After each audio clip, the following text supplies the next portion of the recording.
Friends, welcome to infinity classes. Daily current affairs की series में आज हम बात करने वाले हैं 17 जून के टॉप 10 करंट अफेयर्स के बारे में। तो चलिए स्टार्ट करते हैं। Question number first, desertification and drought day is observed every year on. मरुस्थलीकरण और सूखा दिवस हर साल कब मनाया जाता है? आपके ऑप्शन से 13 जून, 15 जून, 17 जून या 23 जून। तो यहाँ पे आपका सी आंसर 17 जून क्या हो जाएगा? करेक्ट ऑप्शन आपका हो जाएगा। मरुस्थलीकरण और सूखा दिवस प्रत्येक वर्ष 17 जून को संयुक्त राष्ट्र आयोजित करता है। 2020 में मरुस्थलीकरण और भूमि क्षरण के लिए सार्वजनिक दृष्टिकोण बदलने पर ध्यान केंद्रित करेगा।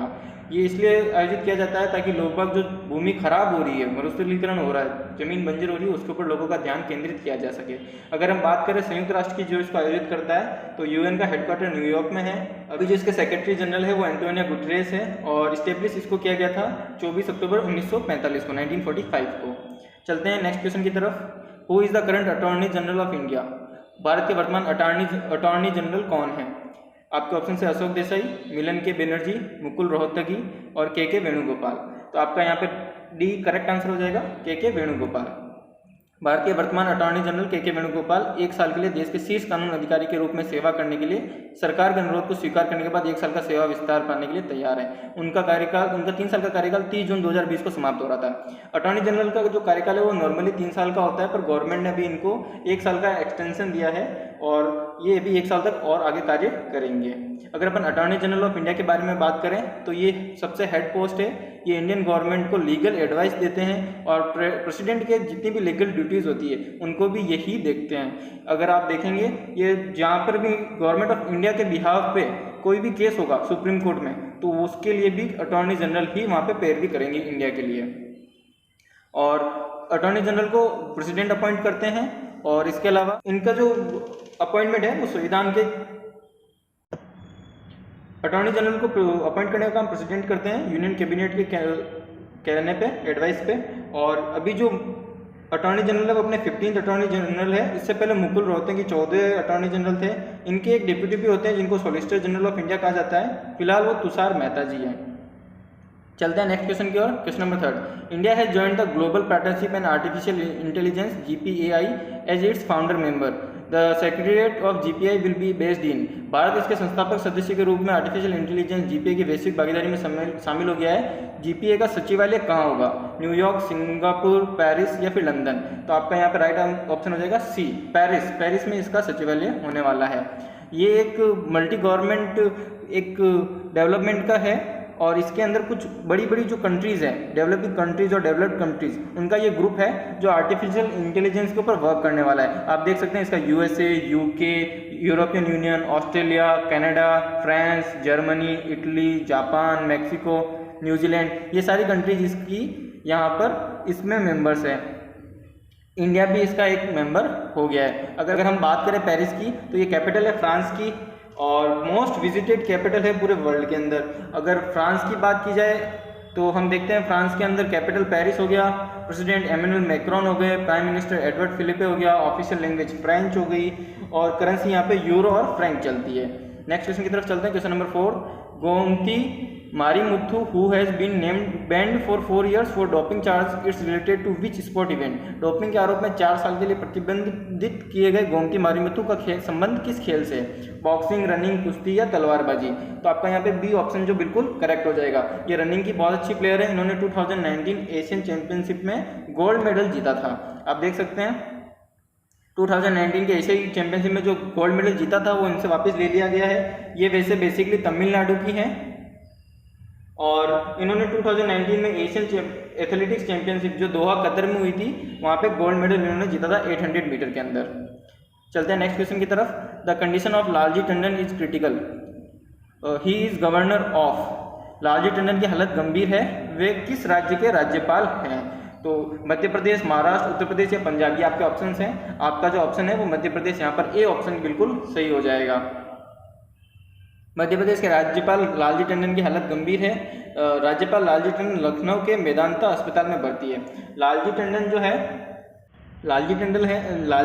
है अभी मध्य प्रदेश के फिलहाल गवर्नर है, राज्यपाल है। उससे पहले ये बिहार के गवर्नर थे। और अगर हम बात करें इनके बॉन्ड की तो ये लखनऊ में ये पैदा हुए थे। और अगर हम बात करें मध्य प्रदेश के बारे में तो कैपिटल भोपाल है, CM शिवराज सिंह चौहान जी हैं। विधानसभा में 230 सीटें हैं, लोकसभा में 29 सीटें, राज्यसभा में 11 सीटें यहाँ पे देखने को मिलती है। चलते हैं नेक्स्ट क्वेश्चन की ओर। राजा और राजा प्रभा और Mithun Sankranti is a 3 day long festival celebrated in dash state. Raja और राजा प्रभा या मिथुन संक्रांति भारत के किस राज्य में मनाया जाने वाला 3 दिवसीय त्यौहार है? आपके ऑप्शन है मध्य प्रदेश, महाराष्ट्र, उत्तर प्रदेश या फिर ओडिशा। तो यहाँ पे आपका डी जो ऑप्शन है ओडिशा, वो बिल्कुल सही हो जाएगा।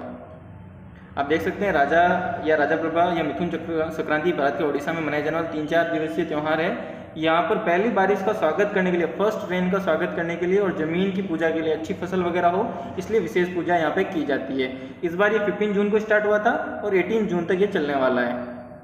चलते हैं नेक्स्ट क्वेश्चन की ओर। Question number 7, in which state permission has been given to open schools in villages where there is not a single case of corona virus. किस राज्य सरकार ने गाँव के जिन जगहों में कोरोना वायरस के एक भी मामला नहीं है वहाँ स्कूल खोलने की इजाज़त दे दी है? आपके ऑप्शन है मध्य प्रदेश, महाराष्ट्र, उत्तर प्रदेश या फिर पंजाब। यहाँ पर आपका बी ऑप्शन महाराष्ट्र बिल्कुल सही हो जाएगा। महाराष्ट्र में हालांकि इंडिया में सबसे ज़्यादा केसेज हैं, बट जिन गाँवों में अभी तक एक भी कोरोना का केस नहीं आया हो वहाँ पे स्कूल खोलने की परमिशन दे दी है, पर सोशल डिस्टेंसिंग की यहाँ पे आपको पालना करनी पड़ेगी।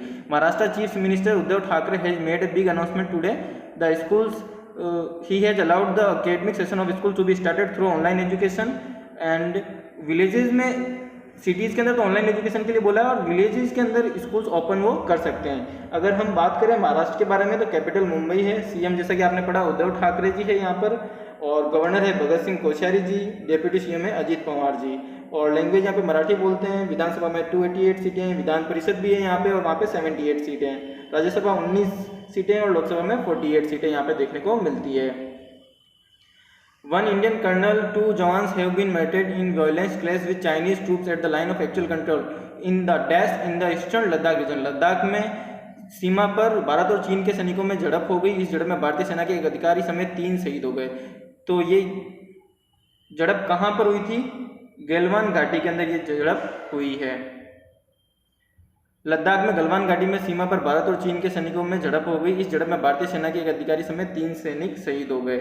और यहाँ पर गोलियां तो नहीं चली है, बट लाठी डंडों से लड़ाई में इंडिया के 3 सैनिक शहीद हो गए और चाइना के भी 4-5 सैनिक शहीद होने के और 11-12 सैनिक घायल होने की न्यूज आ रही है। वहाँ के ग्लोबल जो टाइम्स, वहाँ का जो सरकारी मीडिया है, उन्होंने ये स्टेटमेंट जारी किया है। इसके अलावा अगर हम बात करें तो ये 1967 के बाद में, वॉर के बाद में फर्स्ट टाइम है जब सेना के ऊपर, चाइनीज सेना के ऊपर किसी सैनिक की मौत हुई है। पाकिस्तानी सेना में तो डेली रोजाना गोलाबारी होती रहती है, पर चाइनीज सीमा में तनाव बल था पर शांति थी, गोलियां नहीं चली थी, कभी किसी सैनिक की डेथ नहीं हुई थी, कोई सैनिक शहीद नहीं हुआ था। ये काफ़ी साल बाद है जब चीनी सीमा पर किसी सैनिक कोई सैनिक शहीद हो गया। चलते हैं नेक्स्ट क्वेश्चन की तरफ। ये आप देख सकते हैं ये लद्दाख है और ये जो एरिया है ये यहाँ पर ये घटना अभी हुई है। Question number 9, when will be Russia India China RIC trilateral meeting take place. रूस भारत चीन के विदेश मंत्रियों की वर्चुअल मीटिंग कब होने वाली है? आपके ऑप्शन है जून 22, जून 21, जून 25 या जून 24। तो यहाँ पे आपका जून 22 जो है वो बिल्कुल करेक्ट आंसर हो जाएगा, ऑप्शन नंबर आपका ए जून 22। और ये मीटिंग की अभी जस्ट अपने क्वेश्चन पढ़ा, चाइना के साथ अपना तनाव बहुत ज़्यादा बढ़ गया है, तो इस मीटिंग की अहमियत बढ़ गई है।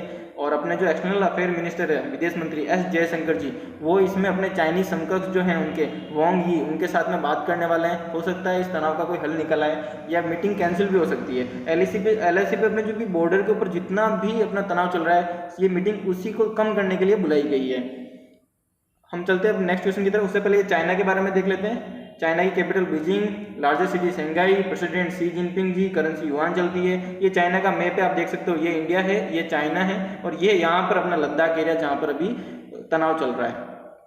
नेक्स्ट रशिया के बारे में अगर बात करें तो कैपिटल मॉस्को, लार्जेस्ट सिटी भी मॉस्को है, प्रेसिडेंट व्लादिमीर पुतिन है और प्राइम मिनिस्टर है यहाँ पे मिस्टर मिखाइल, और रूबेल यहाँ पे करेंसी चलती है। रशिया जो है वो सबसे बड़ी कंट्री है एरिया वाइज, आप जानते होंगे ये बात। तो अब चलते हैं लास्ट क्वेश्चन की तरफ। When the prime minister schedule to hold talks with the chief minister of state that are worst hit by corona virus. प्रधानमंत्री नरेंद्र मोदी कब कोरोना से सर्वाधिक प्रभावित राज्यों के मुख्यमंत्रियों से बातचीत करेंगे? जून 15, जून 16, जून 17 या जून 18?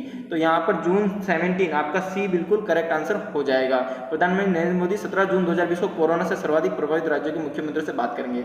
एक्चुअली प्रधानमंत्री मोदी जी 16 और 17 2 दिन मुख्यमंत्रियों से बात करेंगे, तो 21 राज्य जो हैं, 21 राज्य और केंद्र शासित प्रदेश, उनसे वो बात करेंगे 16 तारीख को, यानी वो कर चुके हैं बात, जो कि कम प्रभावित है। और जो ज़्यादा प्रभावित है जैसे कि महाराष्ट्र हो गया, तमिलनाडु हो गया, दिल्ली हो गया, गुजरात हो गया, यूपी हो गया, राजस्थान हो गया, इन सब से वो बात करेंगे 17 तारीख को। टोटल 15 मुख्यमंत्रियों से जो कि बात जो होंगे राज्यों के और केंद्र शासित प्रदेशों के। अगर हम बात करें कोरोना केसेज की तो सबसे ऊपर अभी महाराष्ट्र है, जहां पर 1,08,000 केस अब तक टोटल आ चुके हैं। सेकंड नंबर पे तमिलनाडु 46,000 के साथ में, फिर दिल्ली में 40-41 हज़ार के आसपास, गुजरात में भी 24,000 के अराउंड केसेज हैं, यूपी के अंदर 14,000 के अराउंड केसेज हैं। तो ये था आज का अपना important session. Thanks for watching, like share and